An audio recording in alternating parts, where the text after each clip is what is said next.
Hello, and thanks for joining me on this episode of Simply Saturday.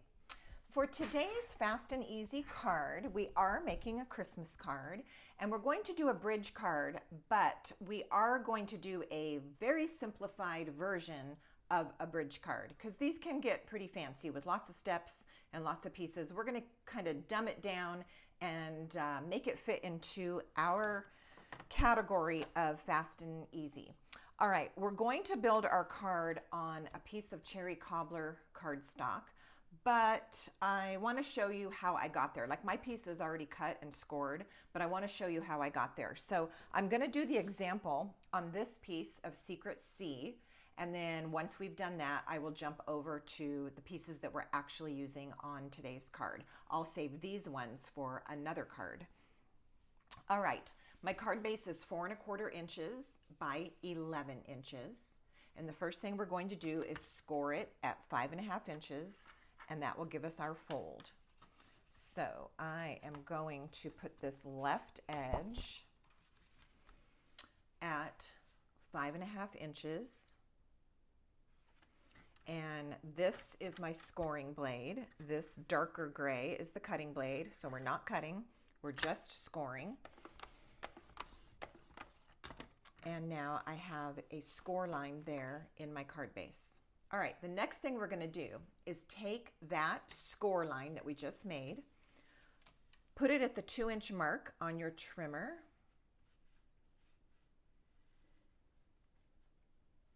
and now with the cutting blade, we're going to make a cut. So you can take the left side and set it aside. This is the piece with the score.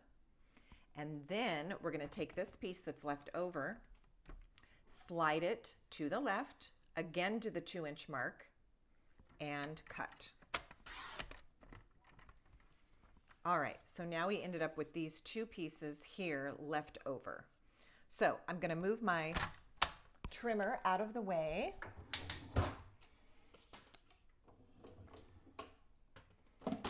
And I'll show you what we have. All right, so we have this piece, which we have scored, and then we were left with a large piece that we cut at the 2-inch mark, okay? And then all of these pieces became available.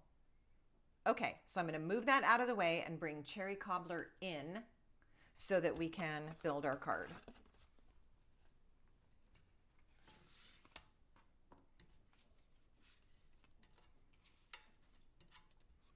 All right, so once again, here's my base. There was a piece, after we cut it from the score line to the 2-inch mark, after we cut that, we ended up with this piece, and then we cut it at the 2-inch mark and ended up with those pieces. All right, so that's our pieces. I also have a white piece that's 4 inches by 5¼ That is going to be the inside panel. And I have 2 pieces of designer series paper. They're both 4 inches long. One is 1¼ inch wide and one is 1¾ inches. We're going to attach those to our card. So the smallest one is going to go on the smallest piece of cardstock that we cut from the big sheet from our base. And then as I'm doing this, you can see last week's Fast and Easy card. Let's see, that would have been episode 197, I believe. We did a card with this, and now we're using the flip side. Okay, so that piece is in place. This other piece that we cut, we're gonna set aside, and then this piece of designer series paper is gonna go here on the top fold.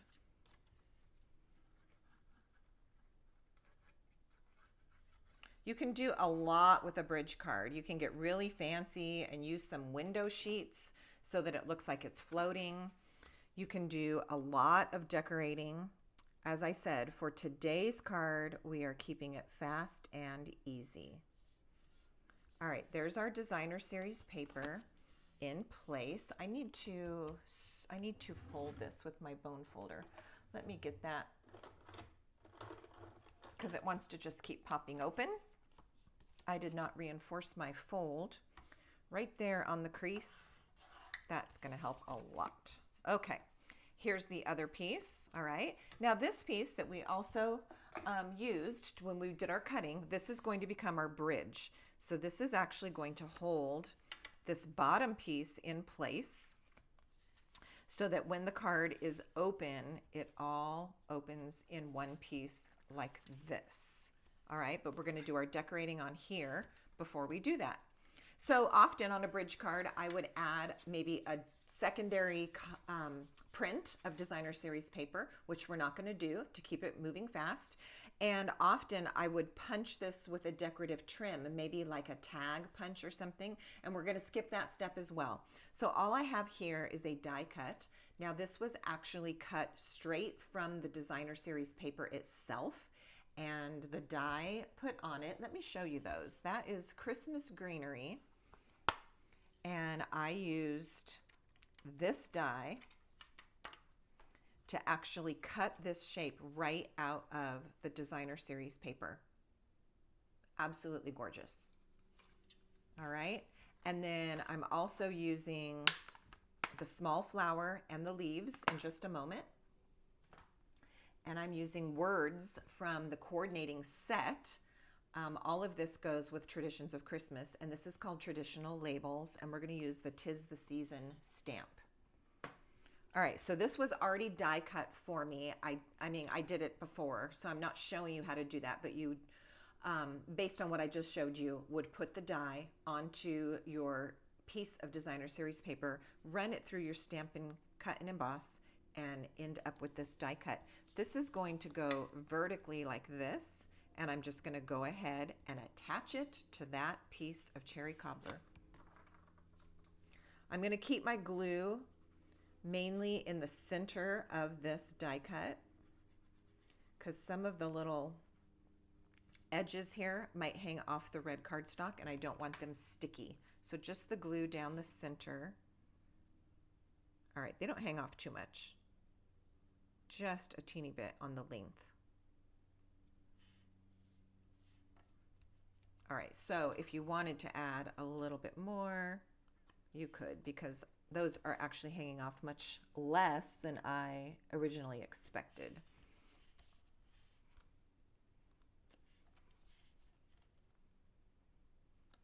There we go. All right. Now, in order to put this all together, and before we put the inside in, what I'm going to grab is some low-tack tape. On Amazon, this is called artist tape. I use this very often when I need to hold a die down to do die cutting. This is what I use. But we're going to use this to kind of help us as we dry fit this into place. So I'm going to hold my card right here. I'm going to put this bottom edge lined up exactly where it needs to go. Okay, so it's all lined up down here on these edges, like so. And then this piece is going to go into place. And what I'm going to do, one thing that I'm going to do is I'm going to tape this down so that bottom piece isn't going to move. That might be all we need to do. If I just do that, I think we're okay. All right, I just don't want this bottom piece shifting when I'm picking this up like that. Okay, see, it stayed. Okay, so we want to put our adhesive at the top only of this and the bottom only, not in the middle. And I'm going to show you how I do that. So I'm going to put my glue only at the top and only at the bottom.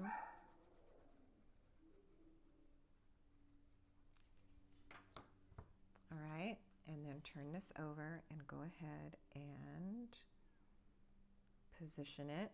The grid on this green paper is really helpful. It's kind of helping me make sure it's nice and straight.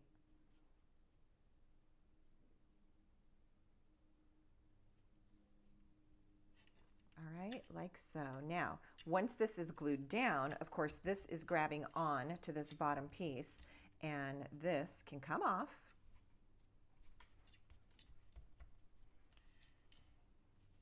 And we have the top flap of our card all constructed, okay? All right, we're gonna take our white piece. Now, something to keep in mind, when you go to do your stamping on this, you need to remember that a lot of this white piece is exposed when the card is shut, okay? All of this is exposed. So for my taste, I don't want any stamping in that area. So I'm gonna keep my stamping only up here. If you wanted to do some stamping at the bottom of the white piece, you could, as long as this is going to cover it. All right, so with that in mind, I think that it's easier, so you don't have to worry about it at all, to just make a little pencil mark. And that way I know not to do any stamping below that pencil mark, and then we'll go back and erase it. All right, so I have the 'Tis the Season stamp, and I think I'll go ahead and use, I was torn on what color to use because I am going to add a flower. Okay, this is what we're going to do. Let's use Cherry Cobbler for the words. So that matches our cardstock. I'm squeezing this video in while I still have some daylight. If you have been a viewer for a long time, you know that I prefer to do my stamping early in the day. I have a lot of natural light in my stamp studio. My brain is also freshest earlier in the day. And then as it starts to get dark, I end up with strange shadows and so forth coming in here. So even when I add lighting. So we're fighting it right now because it is the end of the day. Okay, I'm going to go ahead and stamp this somewhat centered in that area that I marked off, like so. Okay, that looks good, and that Cherry Cobbler is really dark and rich. I have found that this ink, as it dries, lightens up a little bit, so it looks very, very dark right now, but it's definitely red, and it will lighten up. And now my idea is coming together really well because we're going to switch to real red. By the way, in this paper is both Cherry Cobbler and real red in the patterns. So we're not doing anything strange by combining the two reds. All right, and then I'm going to just put two little flowers. Let's see if we want them full strength or if we want them stamped off. Let's see how dark it's going to be. I think we're just going to go with it, full strength. All right, so one of these I want way up here in the corner. And I think I'll put another one. Another one's going to fit here without it encroaching below my pencil line. Add that right there. And then let's take Old Olive. Add some leaves. Now you've had the opportunity to see me do several projects with these bundles and the coordinating paper. The paper has been so popular, the Traditions of Christmas, that it has been sold out. At the time of my recording, it's currently sold out, but as of the week, at first it said November 17th, and then I think it actually got moved up. So I'm hoping that by the time you're watching this video, that paper is available again. Anyhow, what I'm going to do is I'm going to link this video to a different bridge card so that you can see that. But if you go back and look for Stamp Club videos, let me tell you what those dates were. You can see several more projects with this paper and these stamp sets. All right, so if you want to search back to some videos that were published the beginning of October, okay? So like right around October 8th, you can see about 4 videos where I use combinations of this paper and stamps and cardstock, okay? So you'll have a lot of inspiration there. All right, back to this card. I've got my Old Olive and my leaves. I am going to stamp off the edge, so I've brought in a little scratch paper here.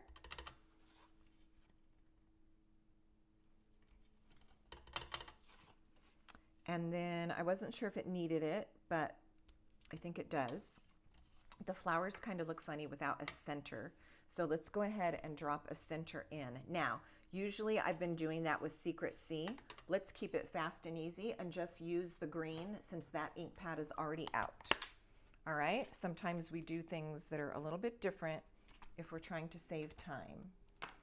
So I'm gonna stick this on the same block here, and we're just gonna drop those flower centers in. Oh, that one, I couldn't see very well. Let me move that off.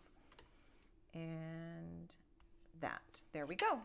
Okay, let's remove that pencil mark. We can just erase it. It was nice and light.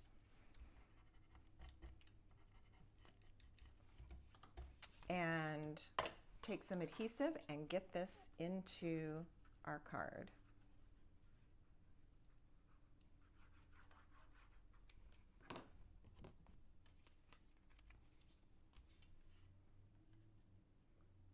All right, you're going to have a little bit of the cherry cobbler border going all the way around.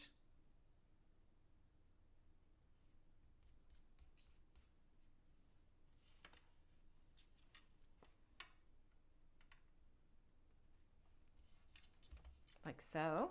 And as you can see, all of our pretty little stamping is hidden there.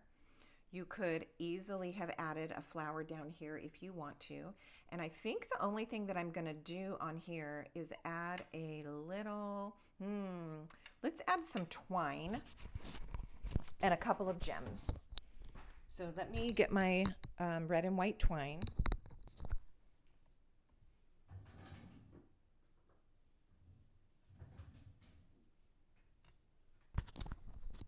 I was so happy to see this still available.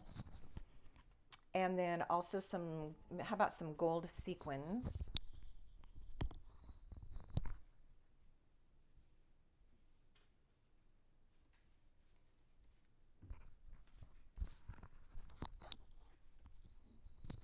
All right, we'll use these traditional sparkling sequins.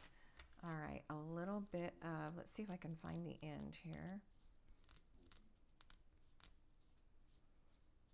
I've noticed, this is what I've noticed, that in kits, when they include the twine like this, it has a little piece of tape on the end and it makes it really easy to find. But when you buy a whole spool of it like this, it is sometimes difficult to find the end. All right, I think I've got it.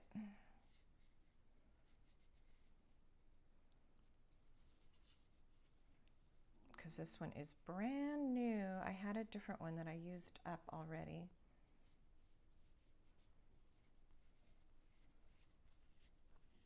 All right, well, this is taking too much time for me to find it. That's funny. I usually don't have this much trouble. Usually when you kind of rub your thumb along here, it wants to pop up. But in today's case, that is not happening. So what we do, I don't mind doing this. I'm just going to pull from the center because there should be a end here somewhere. I'm going to go ahead and snip it and get it started, and we'll figure out the ramifications of that later. There we go. All right, and I don't even need very much of it, so I'm going to get about 5 inches. Let me measure that.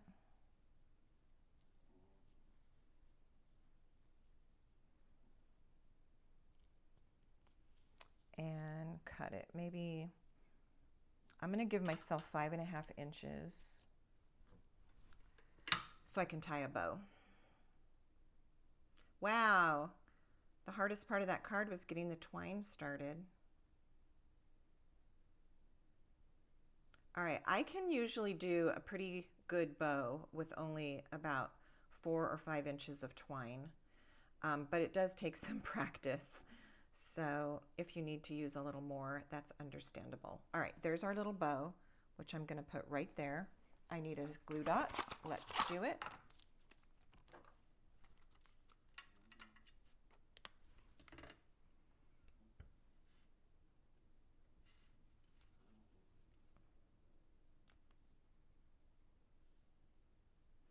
pushing the very center of my bow right down into that glue dot.